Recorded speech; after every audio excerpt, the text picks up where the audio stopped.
Eles são os assassinos em série mais famosos do mundo.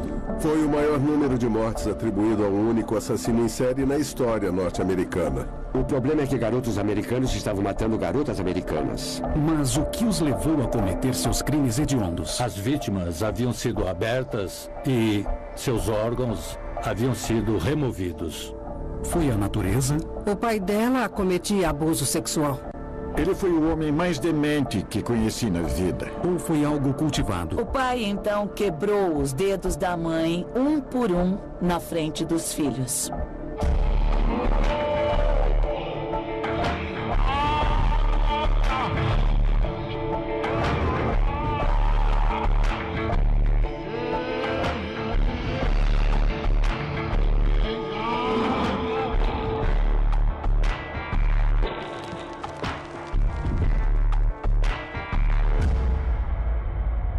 Dementes.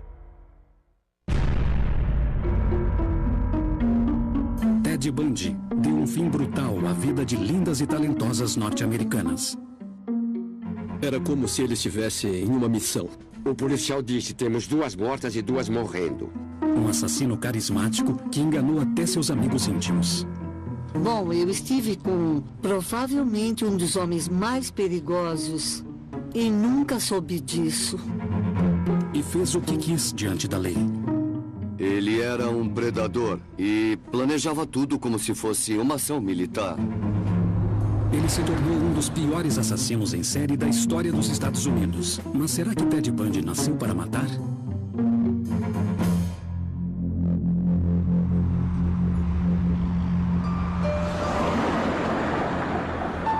Ted Bundy nasceu como Theodore Robert Caldwell em 1946, no abrigo de mães solteiras Elizabeth Land, em Vermont. Na época, com 22 anos, sua mãe Louise encarou o preconceito de ser uma mulher solteira que teve um filho de pai desconhecido.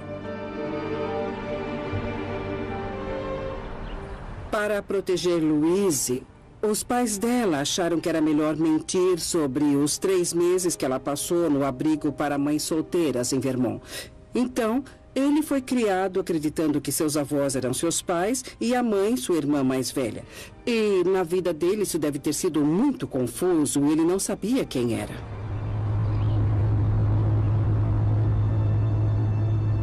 Quando ele tinha 4 anos, sua mãe, que ele pensava ser irmã, o levou para Tacoma, em Washington, para começarem uma nova vida. Lá, ela se casou com o cozinheiro militar Johnny Bundy, que assumiu Ted como seu filho. Foi nesse ambiente de meias-verdades e incertezas que Ted Bundy cresceu.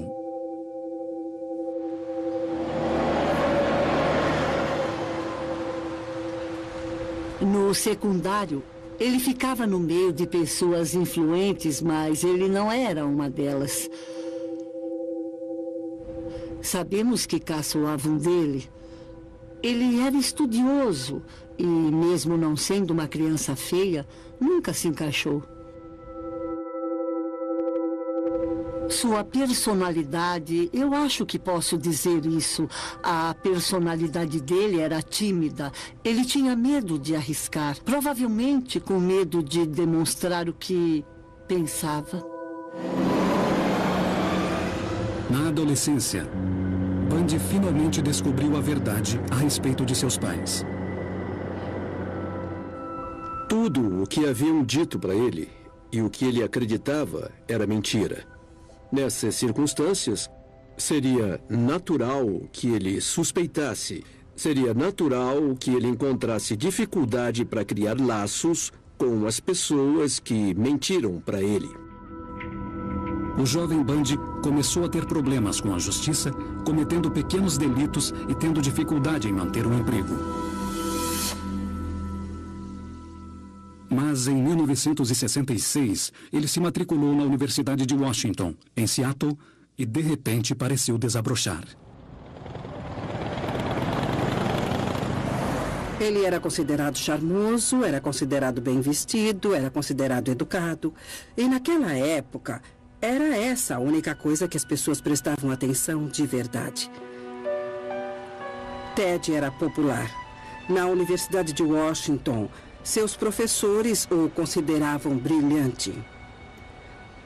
As pesquisas mostram que as pessoas mais bonitas têm notas melhores e colocações melhores, e os que não são tão bonitos não vão tão bem. E isso, eu acho, o fato dele ser bonito, fez com que as pessoas não reparassem no grande vazio que ele tinha dentro de si. Anne Woo, agora autora de um dos livros mais vendidos no mundo, era voluntária da Clínica de Crises, um serviço telefônico que ajudava suicidas quando conheceu o atraente e carismático Bundy.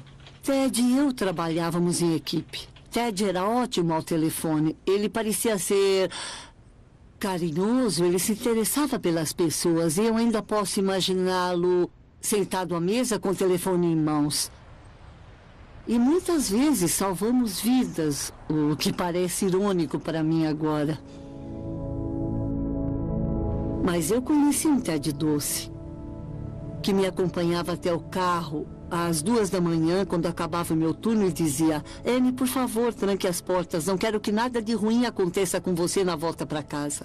Bom, eu estive com provavelmente um dos homens mais perigosos em vários estados. E nunca soube disso. Dan Lazares, um jovem estudante de direito, dividiu a mesma pensão com o brilhante e talentoso Bundy. O Ted Bundy que eu conheci tinha algumas coisas especiais nele, eu diria. Carisma. Eu me lembro de pensar que ele era um homem bonito, e isso me abalava. Eu desejava ser como ele. Lembro que ele falava bem, era intelectualizado, modesto, arrogante, mas modesto, de um jeito, eu diria, irresistível. Na universidade, Ted conheceu a mulher dos seus sonhos e me disse: ela é tudo o que eu quero. Ela era linda, ela era rica, ela era popular. E ele estava realmente apaixonado por ela. Mas depois de mais de um ano de namoro, a garota dos sonhos de Bundy começou a hesitar. Ela percebeu que Ted não iria a lugar algum. Ele não tinha nada de concreto. Ele falava de política, sobre ser um advogado, mas não estava se mexendo para isso. Ele não estava executando absolutamente nada. E ela terminou com ele.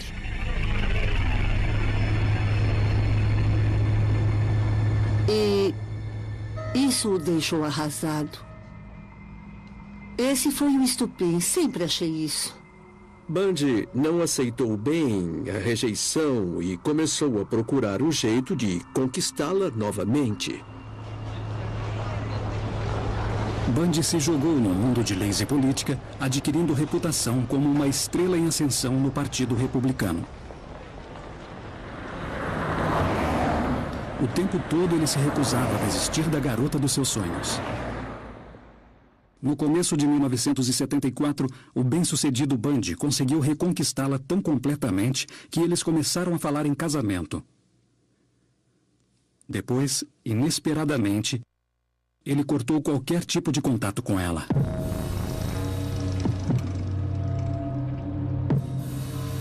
No dia 1º de fevereiro de 1974, Linda Ann Healy, linda estudante e musicista talentosa, estava escalada para fazer sua reportagem diária sobre esqui na estação de rádio local. Ela nunca chegou lá e nem apareceu nas aulas daquele dia. Quando ela não apareceu para a refeição em família, seus colegas começaram a ficar preocupados. A polícia foi chamada e descobriu algo inquietante. Ela havia desaparecido. A cama estava arrumada, mas quando eles foram ver, havia tanto sangue no colchão que ou alguém havia morrido ali ou estava muito ferido. E ela tinha usado a camisola porque havia muito sangue na parte do pescoço. Ele tirou a camisola dela e a vestiu. Ela havia sumido. Nos 6 meses seguintes, a polícia de Seattle lutou contra o misterioso desaparecimento da garota de 21 anos. Depois, outras jovens estudantes começaram a desaparecer, uma depois da outra. Donna Manson, de 19 anos, foi vista pela última vez a caminho de um concerto. Ela nunca chegou lá. Susan Hancock, de 18 anos, desapareceu enquanto caminhava pelo campus da faculdade de Ellensburg, em Washington. Roberta Parks, de 22 anos, desapareceu da Universidade Estadual do Oregon. Brenda Ball, de 22 anos, desapareceu assim que saiu de um bar no distrito de Seattle. E Georgian Hawkins, de 18 anos, que estava há alguns dias de completar seu primeiro ano na universidade, desapareceu misteriosamente enquanto visitava alguns amigos estudantes em suas fraternidades. Tudo que ela tinha que fazer era passar em 4 casas até chegar na dela. Mas ela não chegou. Todas as vítimas tinham cabelos longos e escuros, divididos ao meio. Eram magras, atraentes e inteligentes. Todas se pareciam com a garota dos sonhos de Bundy. Geralmente, existem semelhanças entre as vítimas dos assassinos em série. Esses assassinos geralmente têm um tipo específico.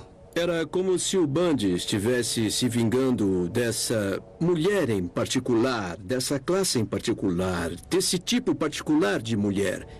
Era quase como se ele estivesse numa missão. 6 garotas haviam simplesmente desaparecido, deixando para trás uma questão. Como elas haviam sido raptadas sem sinal de luta, sem pistas e sem testemunhas? Enquanto o reinado de terror de Bundy continuava, a resposta seria revelada.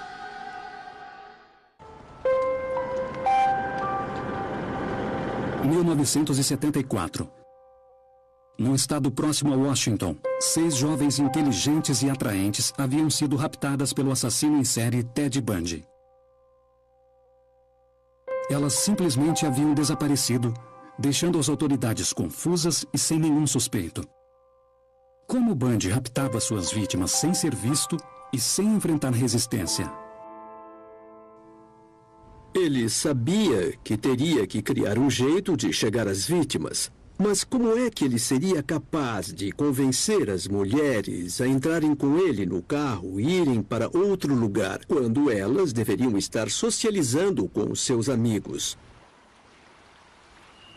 O mistério estava prestes a ser revelado. Lago Sammamish, Washington. O Parque Estadual do Lago Sammamish era um lugar muito frequentado pelos jovens de Seattle.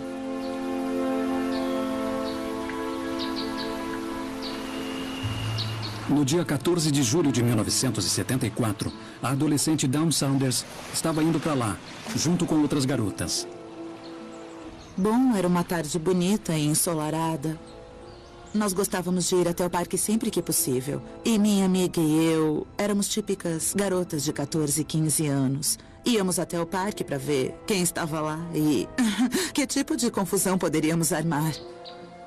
Aquele domingo de julho estava muito quente e o parque sempre ficava lotado nos finais de semana quentes.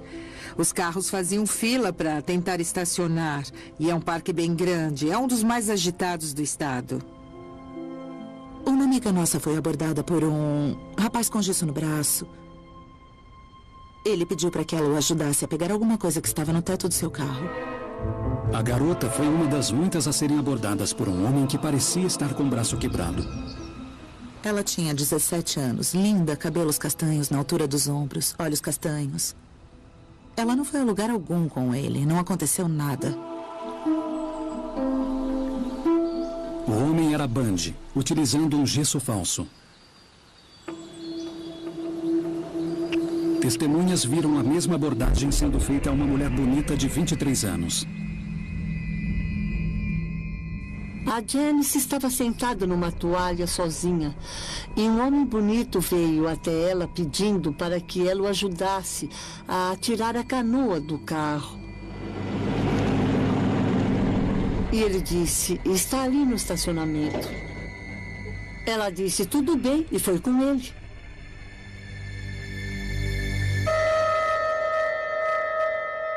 Foi a última vez em que foi vista. A maneira como Janice Ott desapareceu nos dá uma pista de como Bundy havia raptado pelo menos 7 jovens sem, até aquele momento, chamar a atenção para si. A estratégia de Bundy era incrivelmente inteligente. Ele usava gesso no braço, ele fingia estar machucado de alguma forma e pedia ajuda. É claro que o que ele fazia era para criar o acesso. Assim que ele conseguia o acesso, ele usava a oportunidade para facilitar o assassinato. Mas os eventos extraordinários de julho não acabariam com o desaparecimento de Janice Ott. Apenas algumas horas depois, Bundy estava de volta, andando livremente entre 40 mil pessoas em plena luz do sol. Um pouco mais tarde, Denise Nesland estava lá com seu namorado e um outro casal e precisou ir ao banheiro, que era uma caixa de concreto no meio do nada.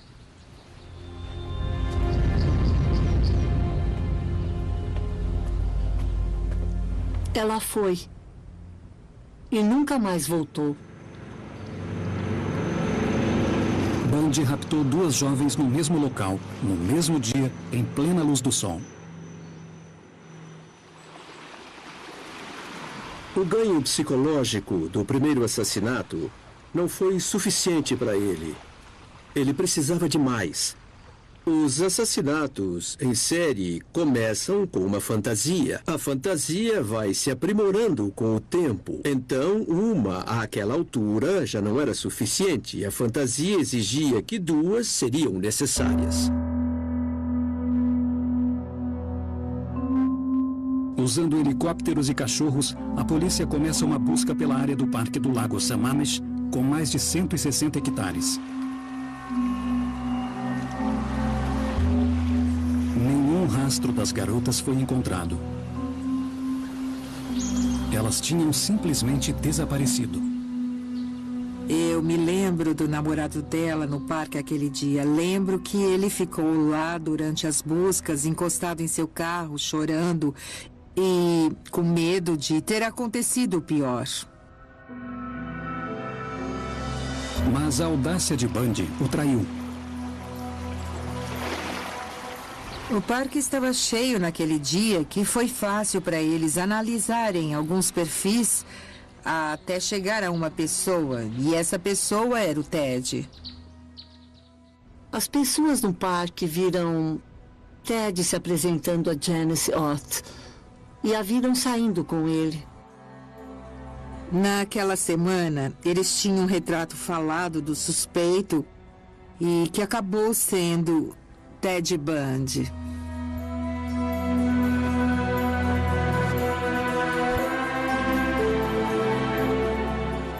Quando eu penso naquele dia, eu não me lembro dele assim, tão inocente, sabe? Mesmo com um nome e um retrato falado do suspeito, ninguém que o conhecia conseguia associar o carismático e jovem Ted Bundy ao homem que havia raptado 8 mulheres até então. Comentamos o caso quando surgiu naquele verão uma pista a alguém chamado Ted que tinha um carro igual. Comentamos brincando, talvez seja o Ted, porque ele nunca está aqui. Mas é claro que foi uma coisa que nem consideramos por causa das características dele. Nunca o imaginaríamos envolvido em algo assim.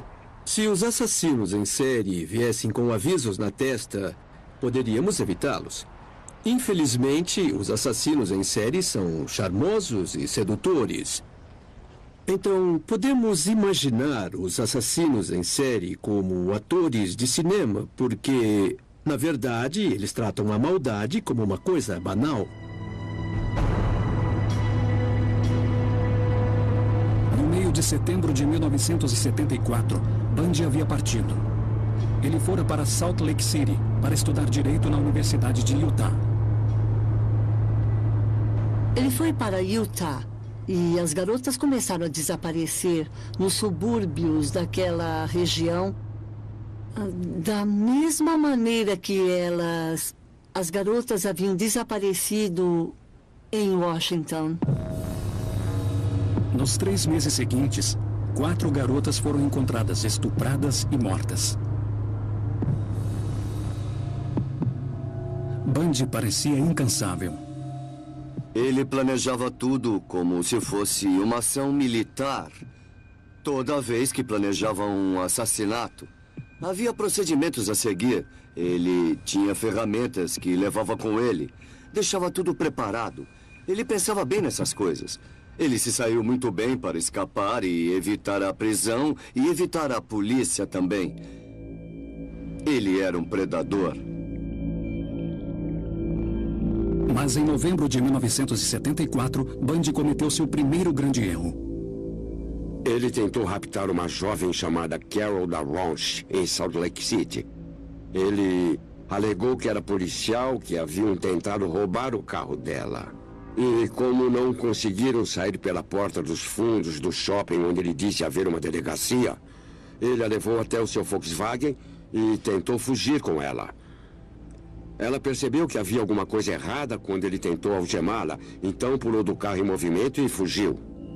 Carol DaRonch havia escapado, mas seu agressor ainda estava solto. Nos 7 meses seguintes, mais 6 mulheres seriam raptadas em Utah, na região do Colorado. Mas no dia 16 de agosto, finalmente a sorte de Bundy acabou. Um policial à paisana de Utah o viu vagar pela vizinhança com o seu Volkswagen e o deteve pelo porte de ferramentas de arrombamento. Ele foi levado para identificação e foi reconhecido por Carol DaRonch. Ted Bundy tinha sido pego. Ele foi condenado pela tentativa de sequestro de Carol DaRonch e sentenciado a 15 anos. Mas Ted Bundy estava prestes a conseguir uma extraordinária proeza que o colocaria em liberdade para matar novamente. Em 1977, Ted Bundy foi condenado pela tentativa de sequestro de Carol DaRonch, em Utah. A polícia estava convencida de que ele era um assassino em série e o levou para o Colorado para responder pelo rapto e assassinato de Karen Campbell, de 24 anos, em Snowmass. O julgamento de Bundy seria em Aspen. Se condenado, passaria o resto da vida atrás das grades. Mas Ted Bundy tinha outros planos.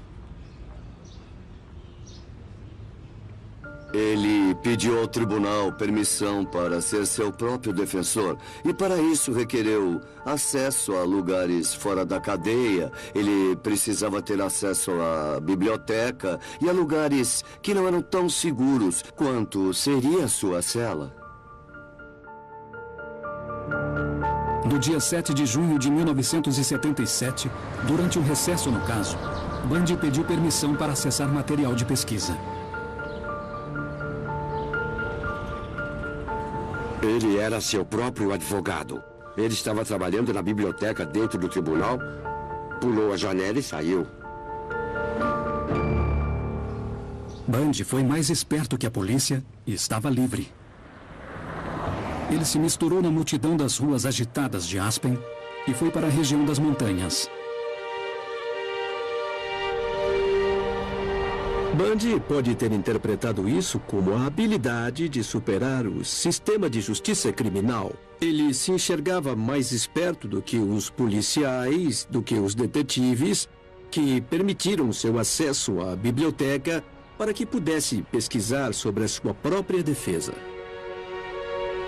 Nos 8 dias seguintes, Bundy ficou escondido na floresta, hospedando-se em cabanas abandonadas e roubando comida de acampamentos, enquanto a polícia, envergonhada, procurava por ele.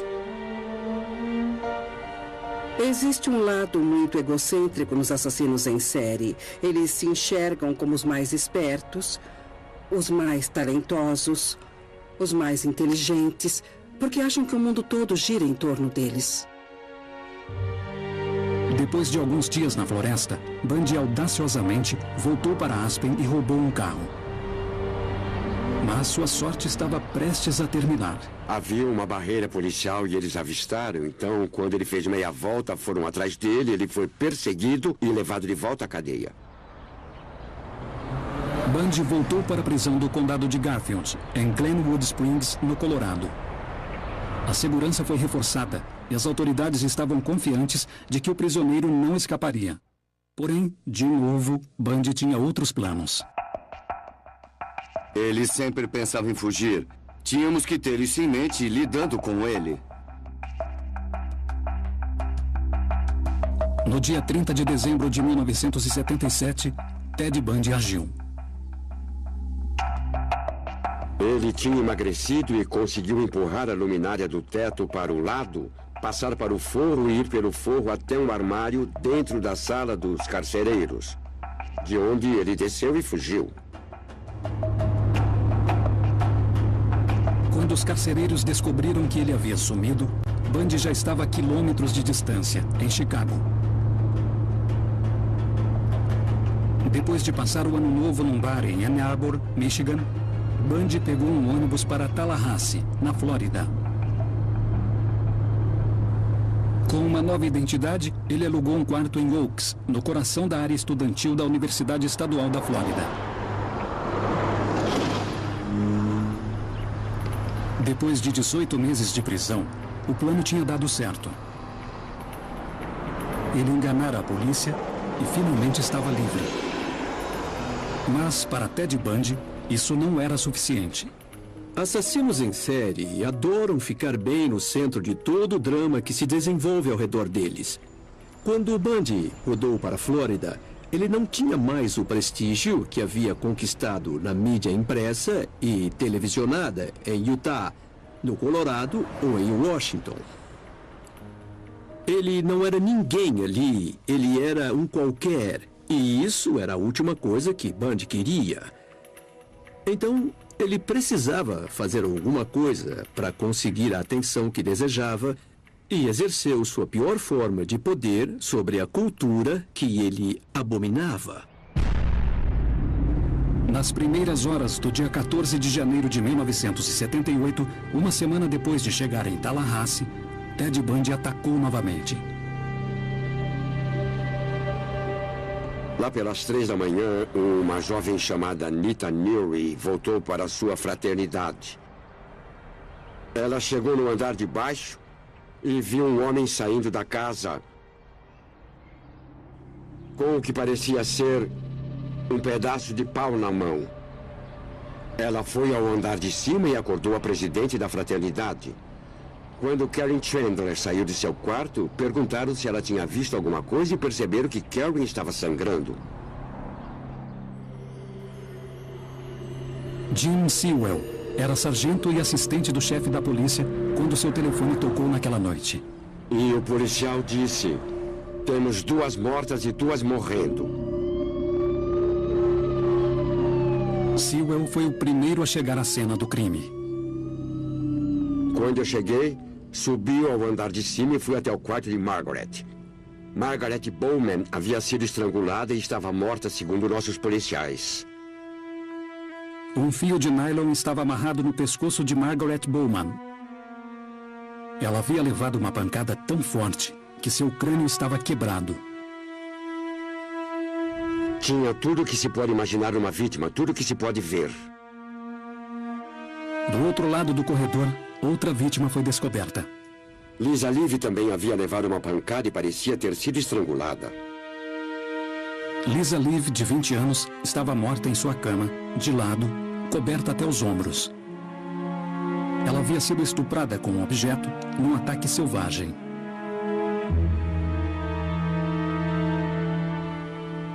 Lisa também foi mordida nos seios e também nas nádegas. Mais 2 garotas, Karen Chandler e Kathy Kleiner, haviam sido atacadas, mas sobreviveram ao ataque brutal.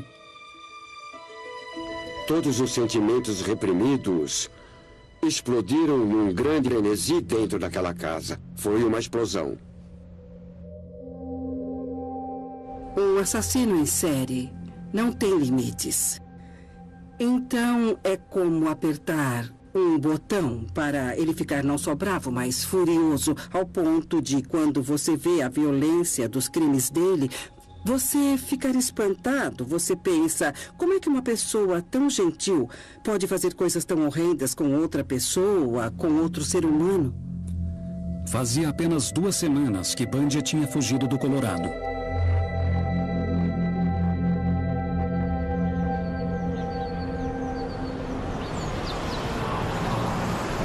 Quase 3 semanas depois do ataque à fraternidade, um furgão branco foi roubado do departamento de mídia da Universidade Estadual da Flórida. 4 dias depois, ele apareceu. A 160 quilômetros dali, em Lake City. Kimberly Leach, de 12 anos, estava na escola. Quando ia começar a lição, ela percebeu que havia deixado a mochila em outra sala. Ela teve permissão para ir a outro prédio buscá-la. E nunca mais voltou. Naquela manhã, uma testemunha viu uma garotinha aos prantos sendo arrastada para o assento do passageiro de um furgão branco por um homem zangado. Ela pensou se tratar de um pai nervoso. Naquela mesma manhã, outra testemunha viu um furgão branco fora de controle na estrada. O motorista estava bravo e gritava com o passageiro.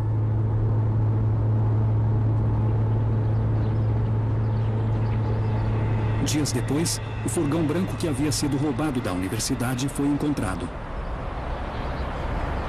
Quem o dirigiu fez isso por 800 quilômetros.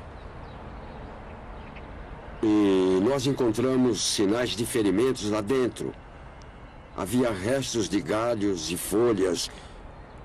Havia cabelo e tecido e uma etiqueta com o valor de $26 nela.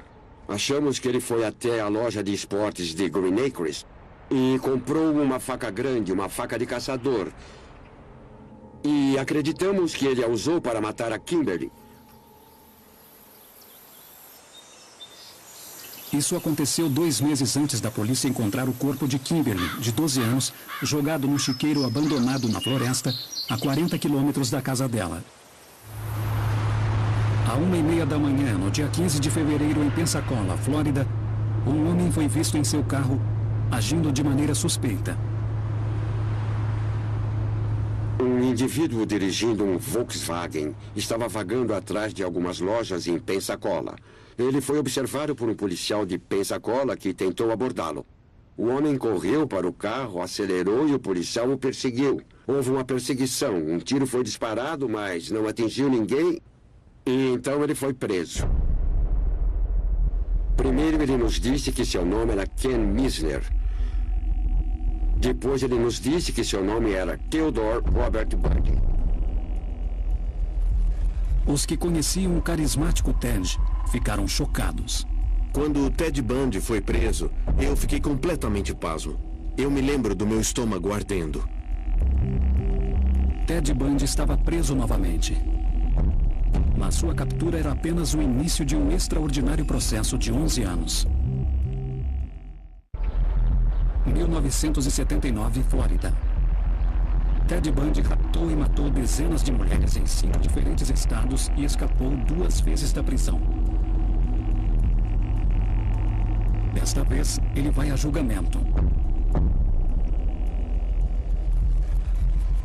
Bundy será julgado 2 vezes. Primeiro, pelo ataque brutal às estudantes na fraternidade em Tallahassee.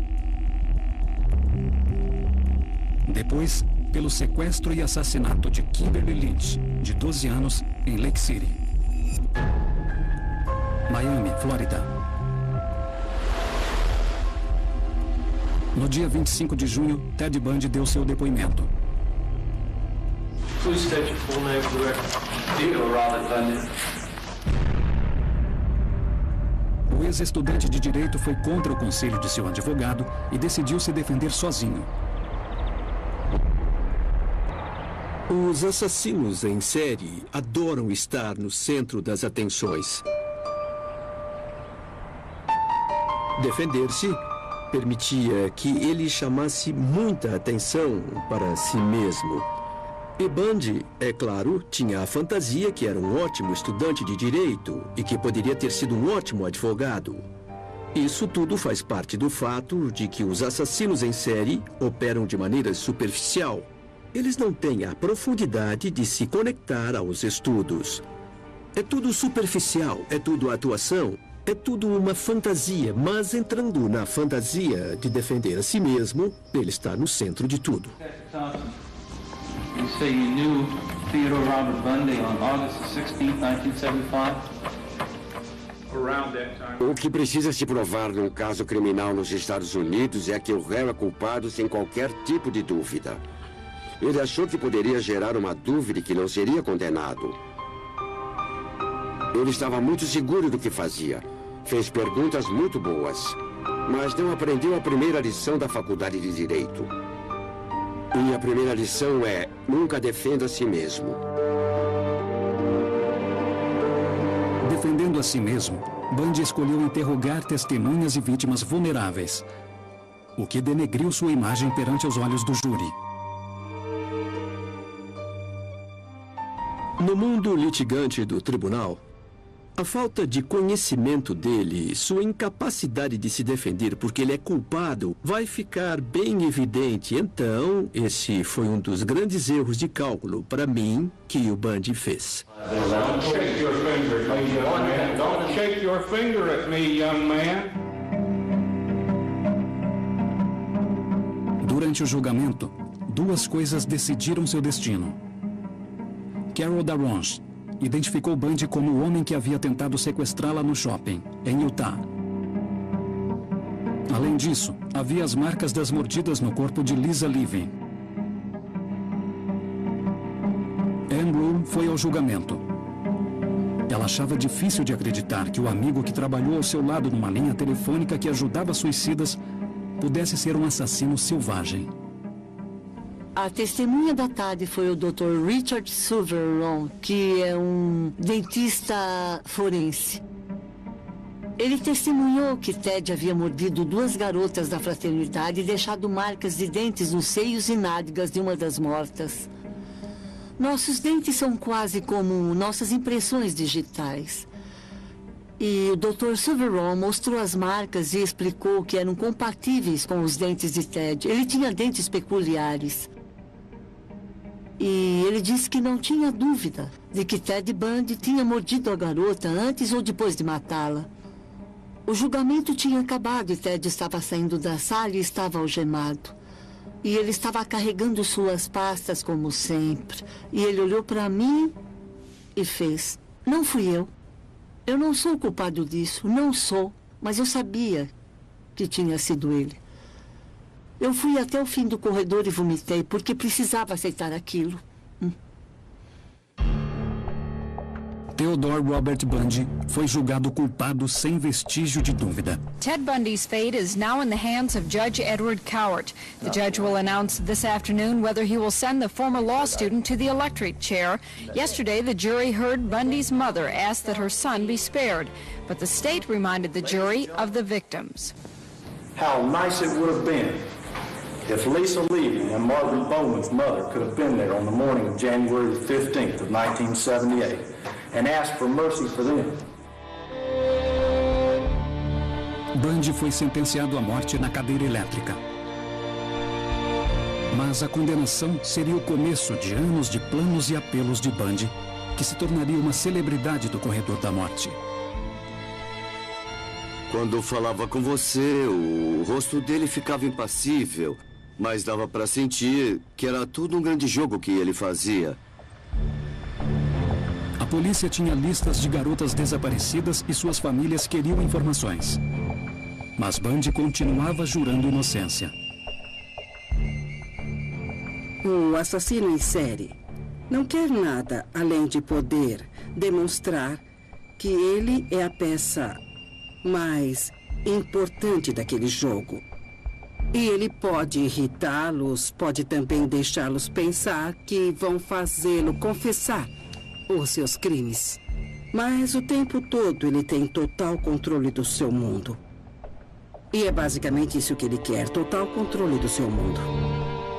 E foi só no momento de encarar sua execução, depois de 11 anos no corredor da morte, que Bundy finalmente começou a confessar. Ele mentiu para a família. A mãe e a esposa dele, até aquele momento, acreditavam em sua inocência. E nos 2 últimos dias, ele disse a verdade. Que havia cometido os assassinatos. Não era um ato humanitário. Ele queria algo com isso e eu acho que provavelmente era prolongar sua vida por mais algumas semanas. Foi esse o motivo.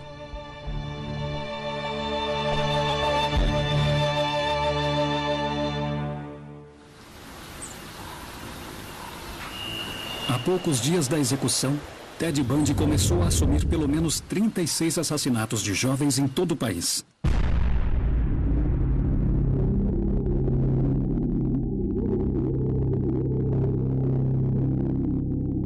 Ele havia jogado alguns dos corpos nas montanhas ou florestas e voltado algumas vezes para cometer necrofilia. Algumas vezes, tinha levado a cabeça delas para casa.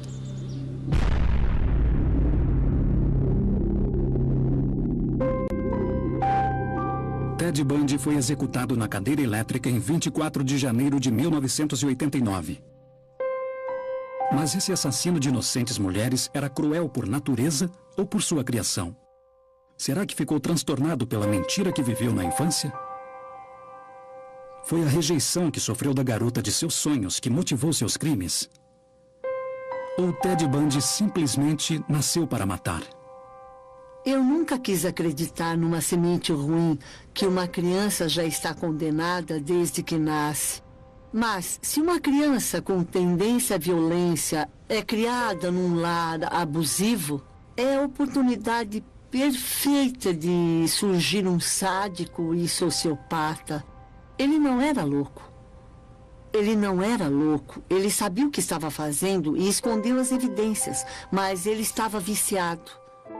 Existem evidências de que, mesmo quando criança, ele nunca criou vínculos emocionais com ninguém. A personalidade já existe quando a criança nasce. Ela só se desenvolve de acordo com o ambiente.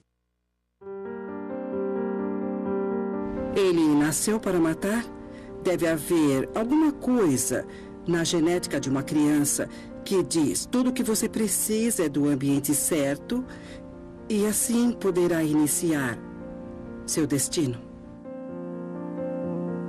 Eu não tenho nenhuma dúvida de que Ted Bundy viveu certas circunstâncias em sua infância que foram diferentes e que foram potencialmente destruidoras. Ted Bundy não nasceu para ser um assassino em série. Foi uma escolha que ele fez enquanto crescia e sentia que não havia outra maneira de resolver os seus problemas psicológicos. Bundy deu ao policial Paul Decker uma pista sobre a motivação de seus crimes. Ele estava descansando, estava bem relaxado num dia. E eu disse algo como: Ted, por quê? Diga, por que fez tudo isso? E ele disse, eu gostava. Não teve nenhuma discussão do tipo, foi um problema mental que me fez fazer isso, nada desse tipo. Ele simplesmente gostava. É terrível de se imaginar isso. Versão brasileira, Tempo Filmes, São Paulo.